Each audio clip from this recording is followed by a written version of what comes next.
जय श्री कृष्ण। भविष्य पुराण, स्कंद पुराण तथा पद्म पुराण आदि धर्म ग्रंथों में भाद्रपद पूर्णिमा के दिन गंगा स्नान, दान, व्रत, कथा श्रवण, कीर्तन तथा भगवान श्री हरि विष्णु का पूजन करने का विशेष महत्व बताया गया है। इस दिन व्रत उपवास कर स्नान, दान, कथा श्रवण तथा भगवान विष्णु का श्रद्धापूर्वक पूजन करने से अभीष्ट फल प्राप्त होता है। विशेष रूप से अनेक पुराणों में इस दिन सत्यनारायण व्रत की महिमा का वर्णन किया गया है और इस बार की पूर्णिमा, जिसे श्राद्ध पूर्णिमा भी कहते हैं, वह अत्यंत खास होने वाली है क्योंकि इस बार की पूर्णिमा के दिन ही चंद्र ग्रहण भी लग रहा है। तो चलिए जान लेते हैं कि इस बार की भाद्रपद पूर्णिमा कब आ रही है और इस दिन के शुभ मुहूर्त कौन कौन से रहेंगे तथा चंद्र ग्रहण भारत में दृश्यमान रहेगा या नहीं, इसका सूतक काल भारत में लगेगा या नहीं, इसके विषय में भी जान लेते हैं। अब इस बार भाद्रपद पूर्णिमा, जिसे श्राद्ध पूर्णिमा भी कहते हैं, वह 7 सितंबर 2025 रविवार को आ रही है। क्योंकि भाद्रपद माह की पूर्णिमा तिथि प्रारंभ हो रही है 6 सितंबर को देर रात 1:41 पर और तिथि समाप्त होगी 7 सितंबर को रात 11:38 पर। इसलिए भाद्रपद पूर्णिमा का व्रत 7 सितंबर रविवार को किया जाएगा और इस दिन चंद्रोदय होगा 6:26 पर। साथ ही इस दिन चंद्र ग्रहण भी लगने वाला है और भारतीय समयानुसार यह ग्रहण रात 9:58 पर शुरू होगा और रात 1:26 पर समाप्त होगा और इस बार का ग्रहण पूर्ण चंद्र ग्रहण होगा। इस ग्रहण के दरमियान चंद्रमा पूरी तरह धरती की छाया में आ जाएंगे। अब हमारे शास्त्रों में चंद्र ग्रहण के दरमियान सूतक काल का भी विशेष महत्व बताया गया है। सूतक काल वह समय होता है जब ग्रहण से पहले और उस समय दरमियान कुछ धार्मिक एवं शुभ कार्य पर रोक लगाई जाती है।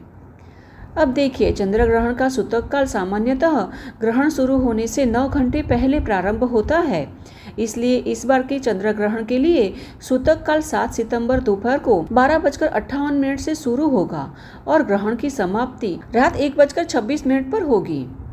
इसलिए इस दिन पूर्णिमा होने के कारण अगर आप सत्यनारायण कथा करना चाहते हैं तो भी प्रातः काल में कर लेनी चाहिए। और हाँ, पूर्णिमा व्रत का पालन तो किया जा सकता है। इस दिन व्रत उपवास कर अधिक से अधिक हरि नाम जप करना चाहिए। अब भाद्रपद पूर्णिमा के दिन ब्रह्म मुहूर्त में किसी पवित्र नदी में स्नान करने के बाद दान, जप, तप एवं भगवान श्री हरि की पूजा करना अत्यंत शुभ फलदायी माना जाता है। और क्योंकि चंद्र ग्रहण का सूतक काल दोपहर 12:58 से शुरू हो रहा है तो ब्रह्म मुहूर्त में स्नान इत्यादि किया जा सकता है। अतः इस दिन ब्रह्म मुहूर्त का समय है 4:03 से 5:16 के बीच का और प्रातःकालीन पूजा के लिए 4:54 से 6:02 का समय शुभ रहेगा और इस दिन सूर्योदय होगा 6:02 पर। अब ग्रहण के सूतक काल दरमियान सभी मंदिरों में पूजा अर्चना और अन्य धार्मिक अनुष्ठान नहीं किए जाते। मंदिर के कपाट बंद कर दिए जाते हैं। साथ ही भगवान के विग्रह को स्पर्श करना भी वर्जित होता है।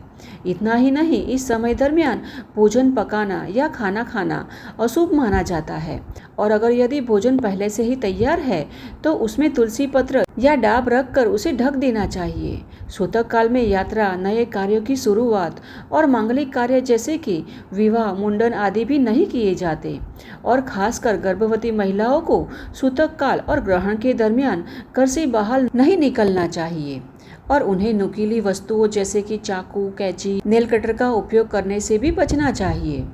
इस समय अवधि में अधिक मंत्र जाप, ध्यान और भगवान का स्मरण करना अत्यंत शुभ माना जाता है। विशेष रूप से शिव मंत्र, विष्णु सहस्त्र पाठ, विष्णु सहस्त्र नामों का जप या हनुमान चालीसा का पाठ करना लाभकारी होता है।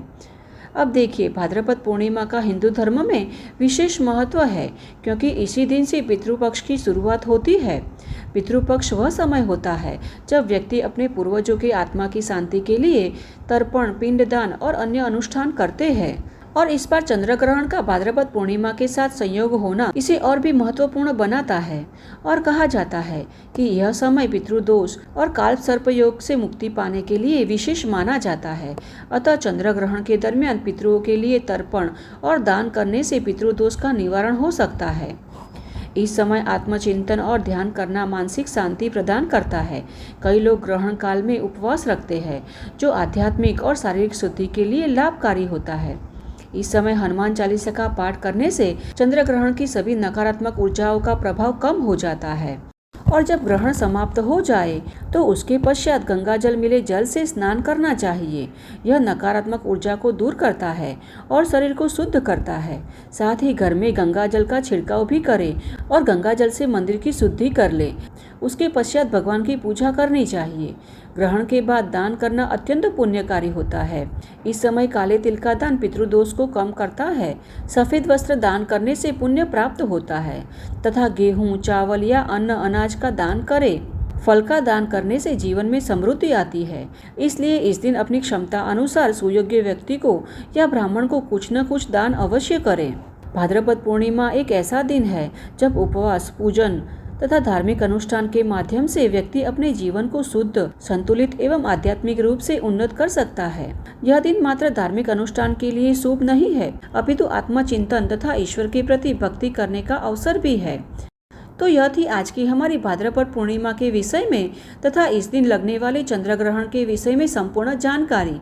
हमें आशा है कि हमारे द्वारा दी गई यह जानकारी आपको उपयुक्त होगी, तो इसे अपने मित्र और परिवार में भी शेयर करना, जिससे कि वे भी संपूर्ण विधि विधान पूर्वक भाद्रपद पूर्णिमा का पालन तथा चंद्र ग्रहण के दरमियान लगने वाले सूतक काल के दरमियान संपूर्ण नियमों का पालन कर पुण्यफल की प्राप्ति कर सके।